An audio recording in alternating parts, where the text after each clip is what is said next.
Live from Sticky Paws Studios in Las Vegas, Nevada, it's The Big O Show. Hi, welcome to the Big O Show, and this is Odie Carmona. Today we are celebrating Women's History Month, March, yay women. Title IX. What is Title IX? Well, Title IX was enacted in 1972, and basically it prohibits discrimination on the basis of sex in education programs and activities. And that's what led us women, young ladies in middle schools to be able to start playing sports: basketball, volleyball, softball, kickball. That's about all the ones I remember.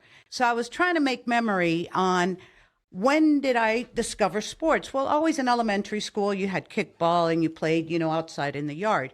But it was in 1974, Allapattah Middle School, where it was the first time I tried out and didn't make it. It was basketball and volleyball, but I did make the dance team.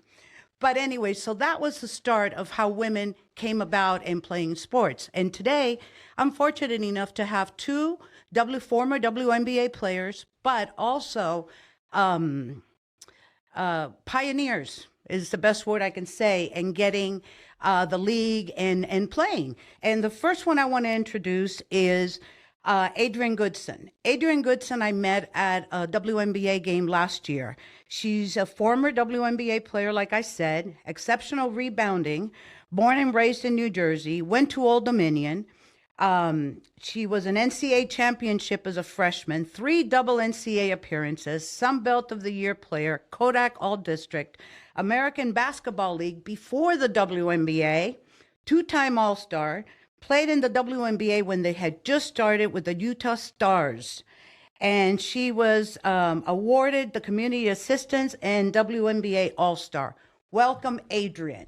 Now, I have another one over here, which Danny is living in Las Vegas now, so I have her in the studio. And Danny was born and raised in Houston.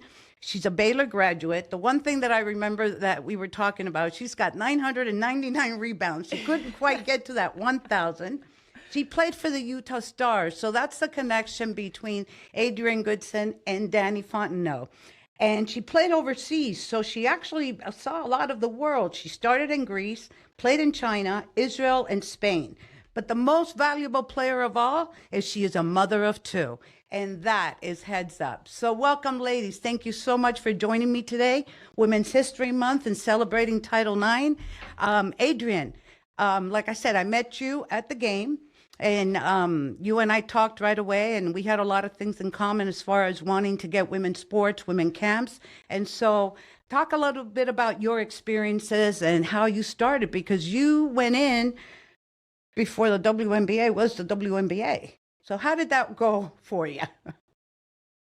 Well, I mean, that's how it started for a lot of us, actually, before the WNBA.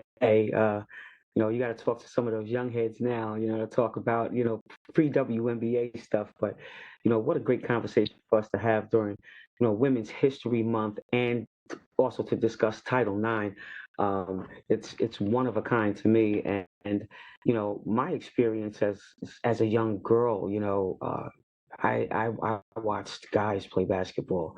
Those were the players that I tried to mimic on the basketball court, when I was younger. But as I got a little older, then I could watch, the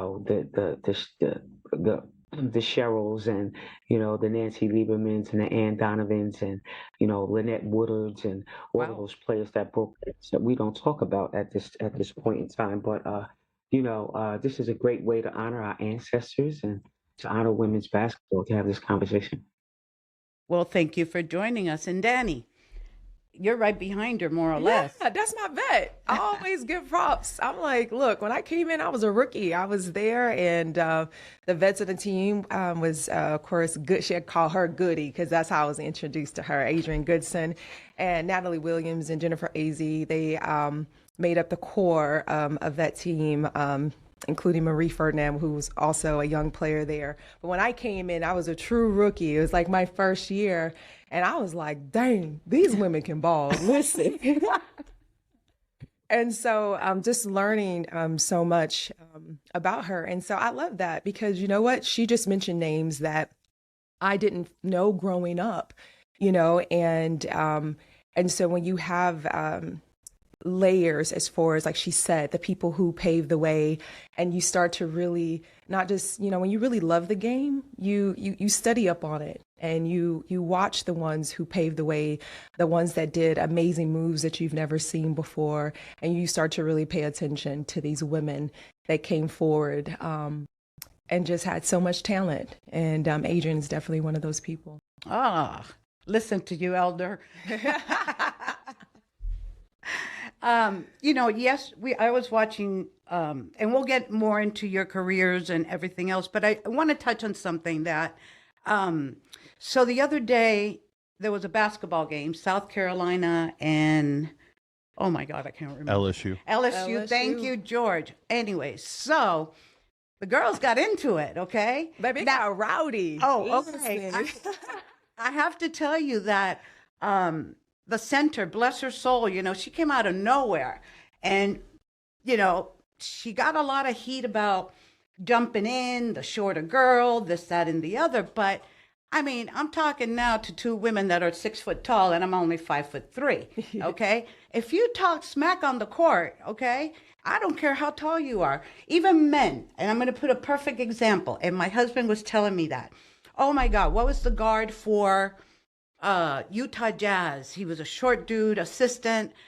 Help me, George. Stockton. Stockton. John Okay. Stockton? So Yep. Stockton got into it with, I forgot who, that was the center. Okay. And Stockton was all over him, got so pissed and couldn't, that bit him.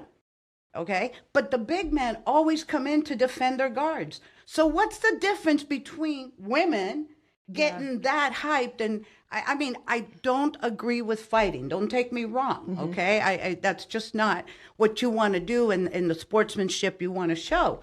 But unfortunately, there are times that you're so into it and you're so competitive that, yeah, you can't help yourself. So, Adrian, give me your opinion about that.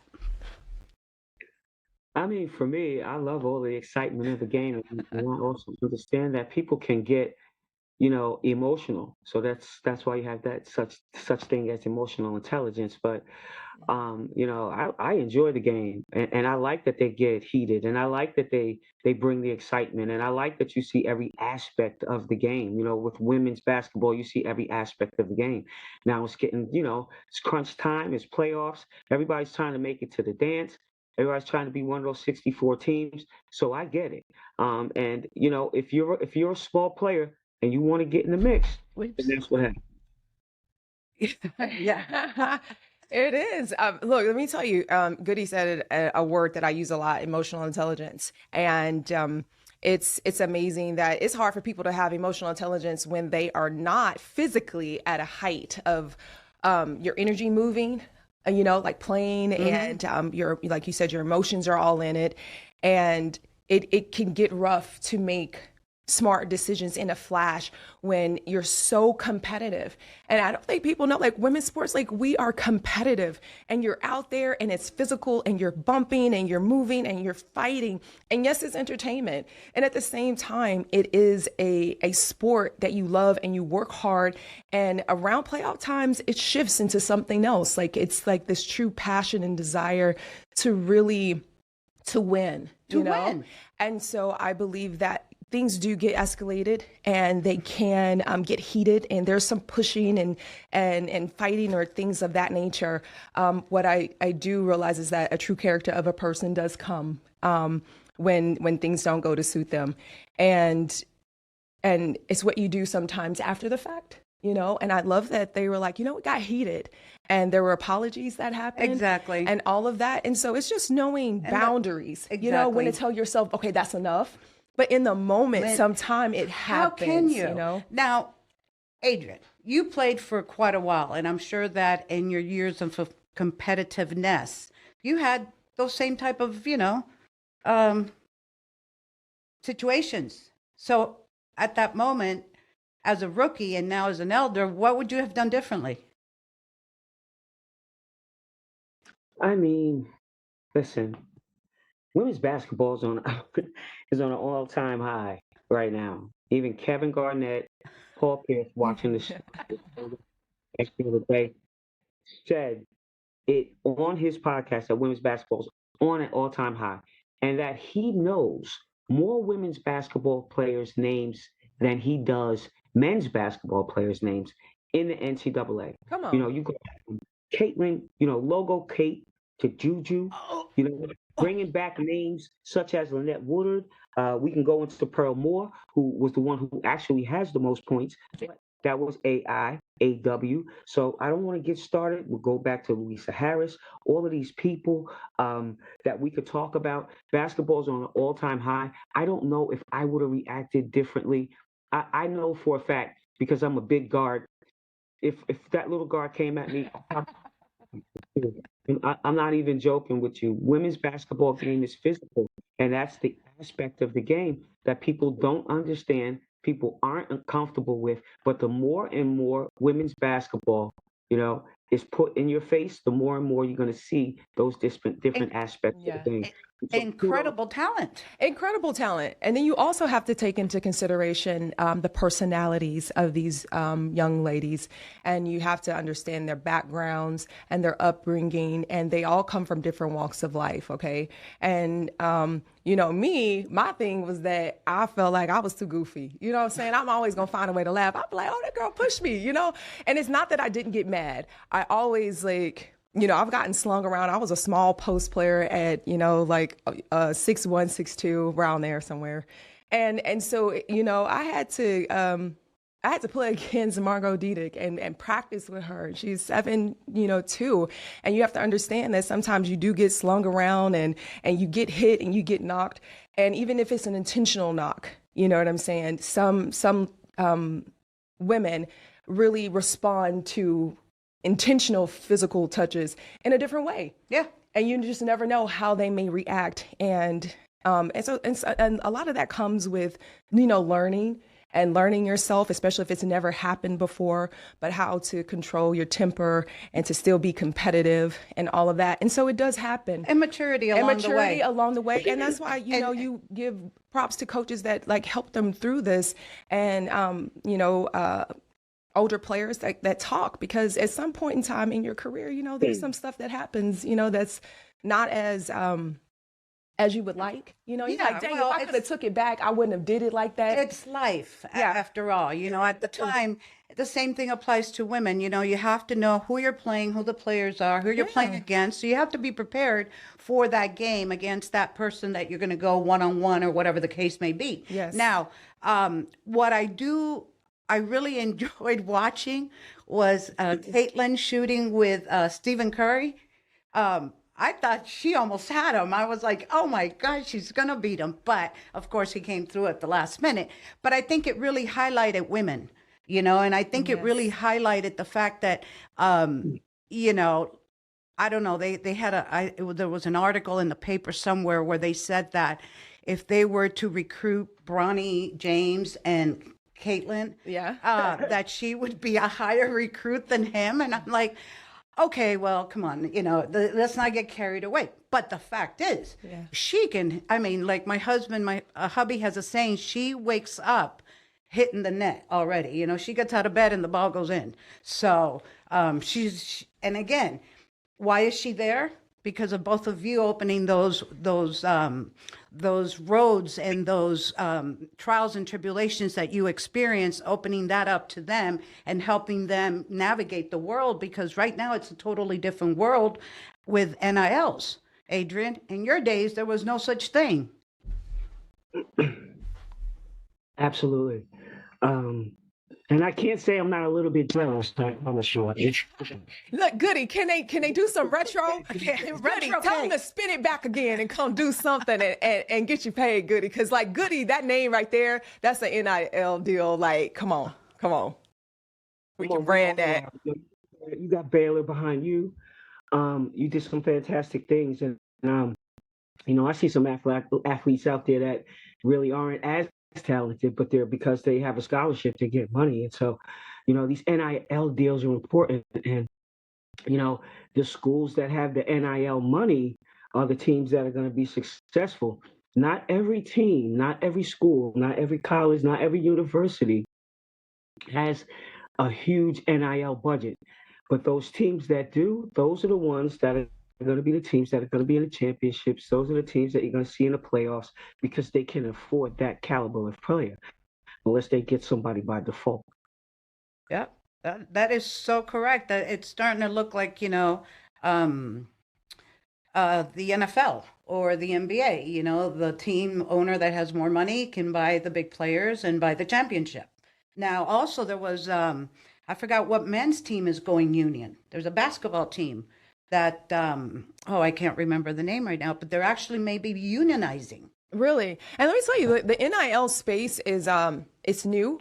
And I feel like a lot of people are trying to navigate it and figure out. And usually when things are new on the front end and it's you got to work through some of the kinks and to see how this thing finally plays out, because I know we call it NIL, but then it's still like sponsorship, the same thing as far as having your name, image, and likeness attached to a product or a branding and all of that.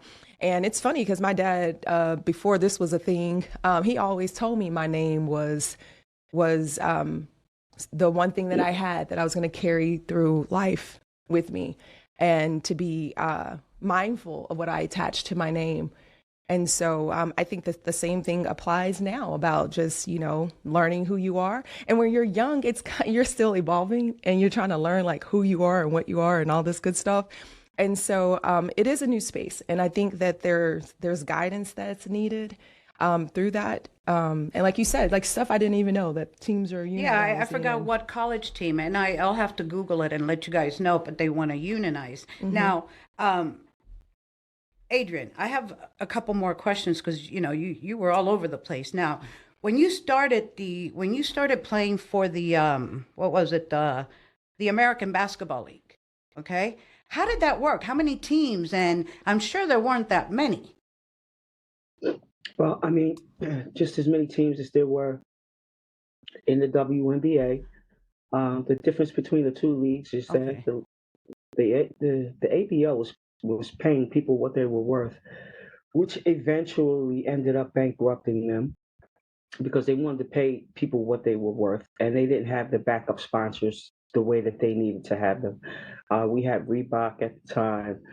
We also had BET, who was broadcasting the games on Sundays. We had a health insurance company. I think it was a dental company that had just come out. We had a couple of different, avenues of revenue that were coming in. It was definitely a lot more family oriented, and it was player oriented. They took the advice of the players.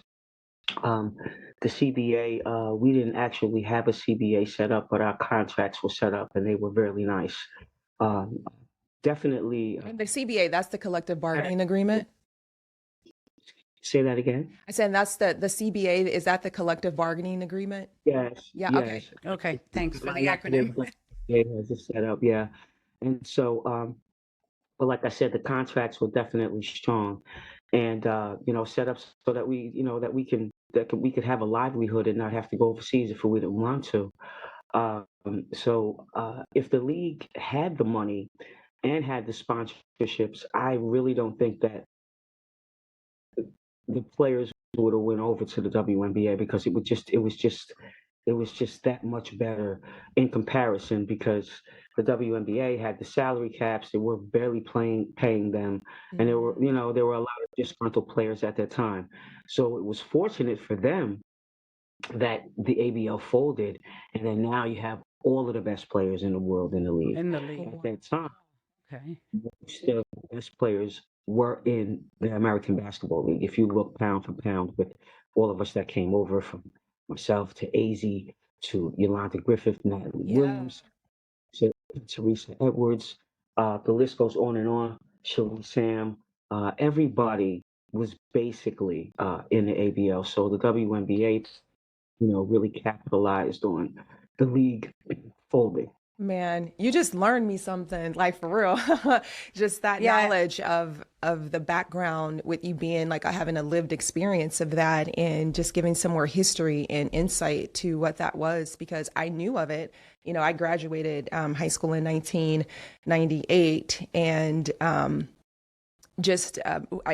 I automatically thought once I was done playing college, You were done. that yes, or that I had to go overseas, and I did hear about the ABL, but I didn't really know what that was, being so young. And so then the WNBA came out, and then you just think that, oh my God, it's the best thing ever. You get to play, and it's the name, the NBA, like carrying it behind it, that you think that it's going to be that type of experience. And listening to Goody talk about the ABL, just learning, more about The history. The I know. history. Yeah. You brought up a Yeah, good point because the women do not make the salaries, of course, like the NBA players do, and that's what forces a lot of the players to go overseas and play. And I understand that, and I get it. It's like a part-time gig. You have a full-time, but then you go on spring break and you need that, or the summer break, like a teacher, and you need to go find another gig. In your experience, Adrian, where would you see that maybe our players can stay in the US without having to go abroad and be able to build it more? For instance, in your case, you do a lot of MBA or camps for girls. You do a lot of, educational programs. How can you see that fitting in with the WNBA, where these ladies and the retired NBA can work together to make these community programs a standard, something you have to do, something that is needed in the community, but also that is required by the players and the current and retired? yeah, absolutely. I think Title IX was a waymaker for all of us um, in sports because it brings about equality. The one thing that I wish and I hope to see, for all of us to hope to see, is that the league will come together around that very thing that you were just talking about. Okay, we played a lot of ball overseas, and the way that they're set up is in a club situation where you have mini, juvenile, then you have like amateur, and then you go pro.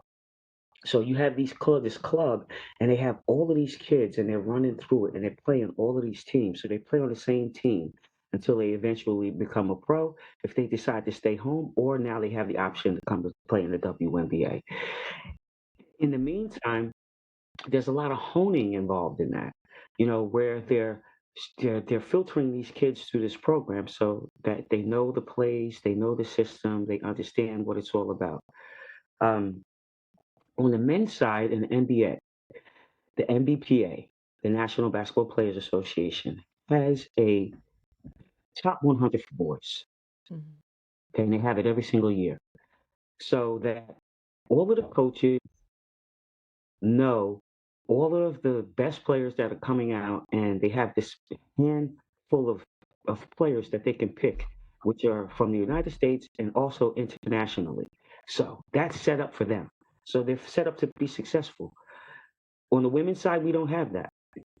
I've talked to Purvis on numerous occasions about let's set it up so that we have a top 100 for girls. So we have a filter system in which our kids can come through, and then they can get picked. Then they have a better chance of playing home than they do having to go overseas. Now, back up a little bit. I was talking about the CBA. I think that the WNBA CBA is coming up in 2025. Correct me, I stand corrected.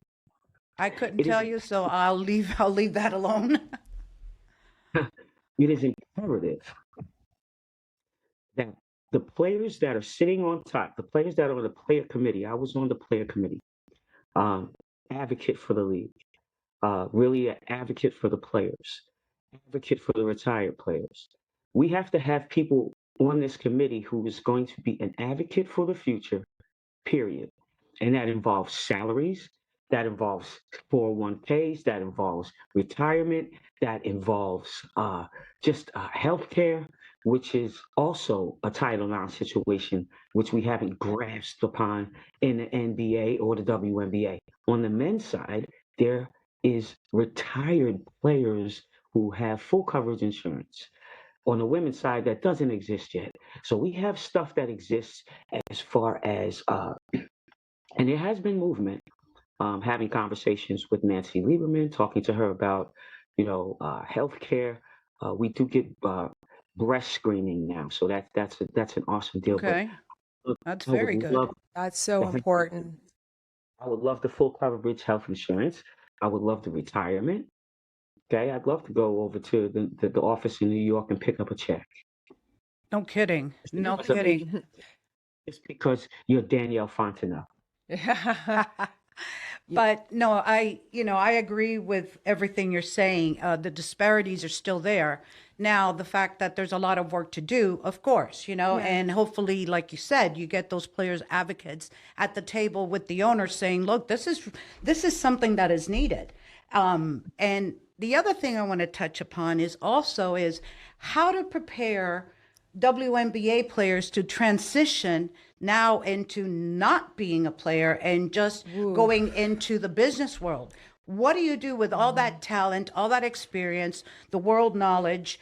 Those are all transferable skills, but It's tough. how do you know how to transfer those skills into a business or a consulting company or a PR company?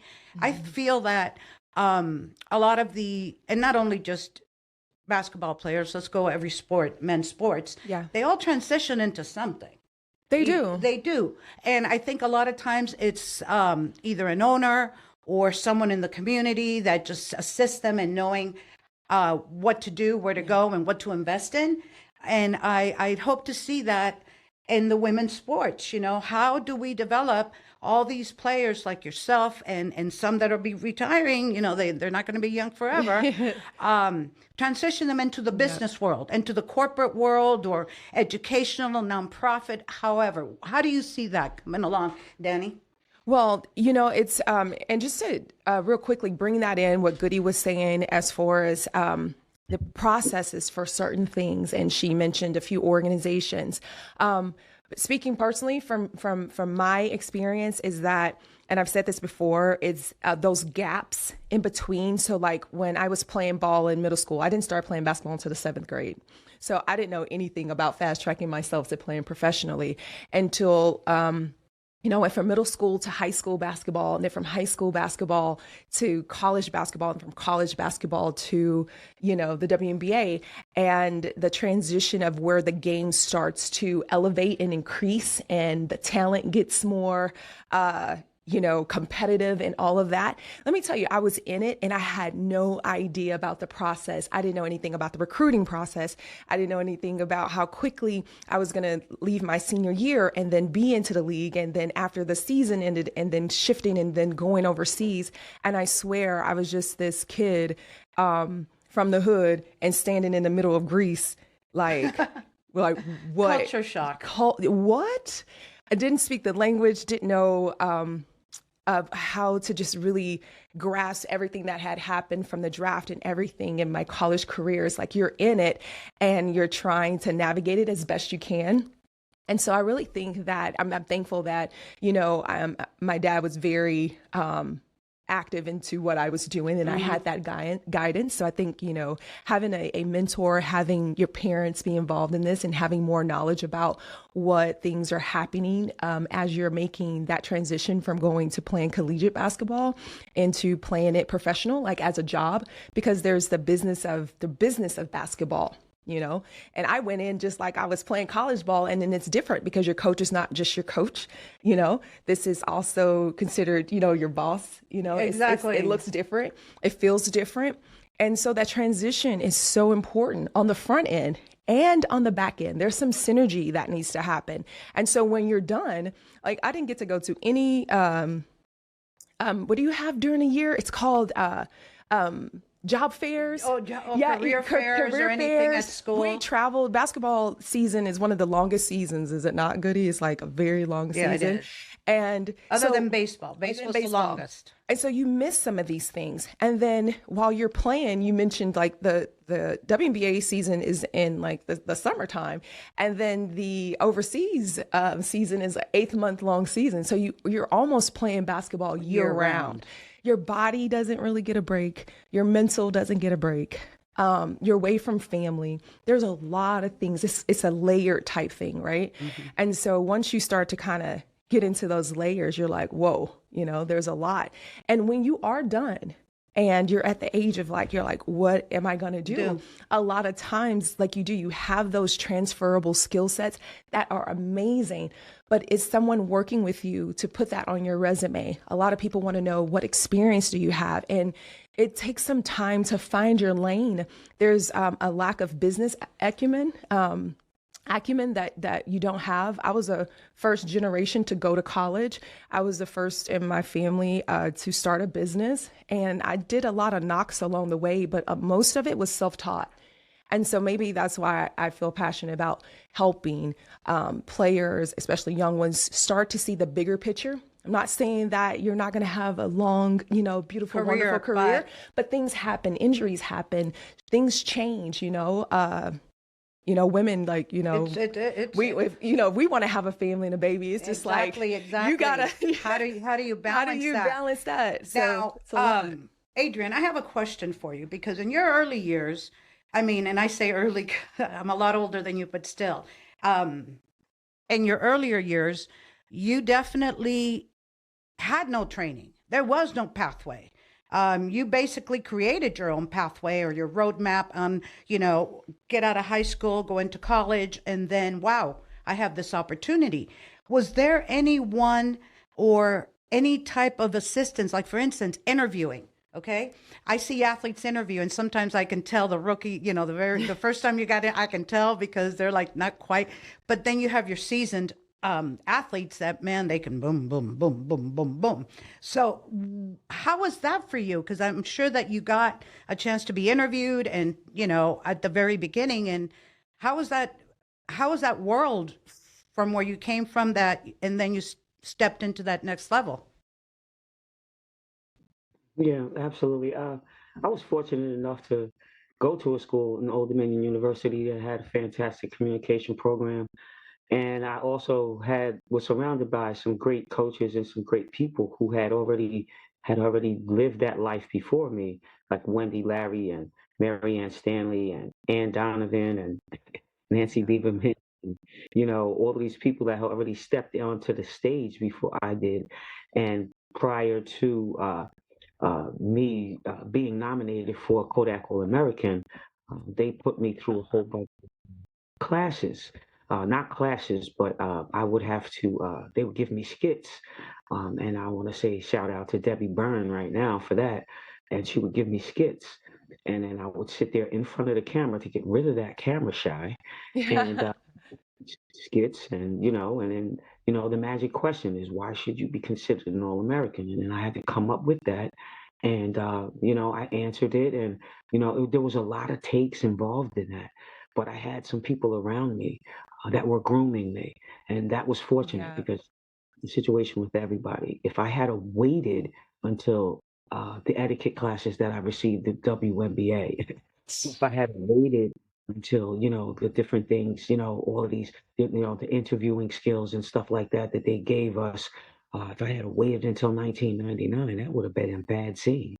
Ooh, Goody, you said some amazing stuff right there, especially the word grooming and how important grooming is. And we went through an etiquette class for the WNBA, and it was one class and we didn't have anything else. And as you know, as an athlete and as a player, that you must practice. Repetition is a thing, right? And so it's not just a one and done. And that is an athlete. And especially if you're a forever athlete, that there's so much work done on the front end. And if you're seeing the teams right now in here and their conditioning and what they're doing, it's because they put in work in preseason. And so it's the same thing with having that training. So I actually had media training. At Baylor, I was in communications because, my aunt used to always tell me, like, girl, you need a mic in your hand. And that's because I just love to talk. But it was training. And I did that in corporate settings, too. I've had multiple trainings as far as with the media because Goody, like now with social media, like I didn't have Facebook wasn't even a thing when I was in college. And so you could say certain stuff, you could say things, and maybe people weren't going to see it. Now everybody has a camera phone, everybody has social media. As soon as you say something, it lives there. And then people will go back and find things that you have said and try to bring it forward. And that could be a positive and a negative depending upon how you spin the script or the narrative. Right. So that training is so important, how you answer tough questions, how you address people, and to know that you could tell people no comment. Oh, I don't have a thought on that at this moment. Gee, I can't think of anything right now. I know. I couldn't imagine. I just couldn't imagine having to be under that microscope the whole time, especially watching everything you say. It's so important and it's so vital to have that training. And I'm glad that Goody mentioned that someone talked to her and showed her and gave her practice. And I did practice runs as well, like with the camera, with the mic, and ask you some off the wall questions or some things that kind of catch you off guard. Look at people who maybe had some interviews that maybe came back to hunt them later. You know? Yeah. But to show up authentically as yourself and not be embarrassed about that, you know, and who you are.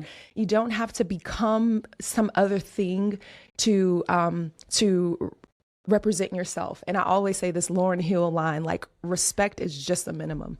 And if you can have a level of respect for yourself, typically leading into that, it really helps on the back end, the way that you answer questions, and it's your posturing and your position and the way you think about yourself.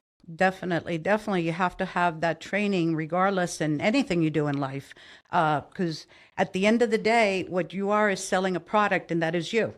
It's you. That's You're the product. brand. Absolutely. And you're the brand. You're the one that they're going to look at and see. Adrian, any last words for Women's History Month? I know that you have named so many incredible players. I'll have to look them all up. But the fact that you played with them, I know that is a highlight of your life and your career. Any messages you have out there for all the young women that are playing, and what would you tell them? Well, I mean, first and foremost, big up to, the miseducation of Lauryn Hill. I gotta say big up to that for the respect. I gotta put it on there. Praise God for social media on the positive side, because it exposed, all right, the NCAA, all right, for its lack of ability to provide for the women the things that they needed, as far as the room was concerned. That big whole thing that broke out, differences between, how we receive things and how the men receive things. And so praise God for social media, because it has shed light on a lot of things that wouldn't have come to light if we hadn't had it there. But for any of the kids that are out there right now, I can tell you, you're sitting around and you're watching Juju. All right, out there at USC, you're sitting and you're watching Logo Kate out there, in Iowa. Okay, and then there's another underrated player at Syracuse, and her name is Deasia Fair. And like, she has like 3,000 and something points, and probably, well, at the rate that she's going right now, and depending on how far Syracuse goes, she can end up knocking Kelsey Plum out of second place. Wow. And so basketball's on an on-time high right now. Yes. Not really making a whole lot of comments like I usually do, taking a little break from social media, but I'm in the back seeing like basketball's on an all-time high. And for all of those names that I mentioned, I can promise you, it's going to be more than the 12,000 hours that you have to put in order to be great. These people are putting in hours. Stop sitting back, Freddie. watching these highlight tapes, and get out there in the gym. Understand why you're making a move. Why are you going by that player and then pulling it back to where you left them? Because you're watching highlight tapes and you don't understand how you're making a move. So bottom line is this: if there's anything, get in the gym and work out with somebody who is a viable trainer. Not somebody who has all of the bells and whistles, because a lot of people can go out and buy equipment and they got all of the bells and whistles. I'm coming in the gym with a ratty T-shirt, some nice shorts, and a fresh pair. Look, because we ain't coming in there to be cute, Goody. We got work to do. Work to do. Okay, Adrian. Bells and whistles. I did it all the time. How many clients that I have probably lost to the bells and whistles, and then they end up coming back around. So no, stay with the bells and whistles. Okay, so since we are in Las Vegas, anywhere can be bet. But who would you say? Give me for your pick, the Final Four in women's NCAA. I'm gonna write those down and look Ooh. at the odds. All right. Well, I could definitely say that South Carolina is gonna be in there. Okay. Yep. Okay, without a doubt, without a problem. I'm gonna throw LSU in there. True. Without a doubt, without a problem. I'm gonna throw Iowa in there. Iowa. Yeah. Yeah. And who Okay. else? Who's your last pick? That's one. It's not gonna be UConn because I don't think that they're that strong. But you can come back to me on the fourth after you talk to Danielle. Oh, dang. I was hoping this question was going to miss me. Listen. So who did you say your fourth pick was? I got. She's South on the Carolina. fence with it. You're on the fence? for Okay, the well, we'll fourth put a one. question mark on that one. Yeah. All right, Danny, now you're up. Don't. I'm horrible at this, and I am. It's because I just am. I would say I agree Right, with take you somebody on South Carolina, LSU, Iowa, because, I mean, if she Yeah. gets hot, she could just score 100 I can points on help her you name. out here. Exactly. Go ahead. All right. Oh, here Let's comes see. George. You Pulled up know the that AP South Top Carolina. 25 here. I pulled up the AP Top 25. Pick somebody from the West Coast here. You got USC or Stanford Stanford. and UCLA. No help. Can't get none. Let's go. Let's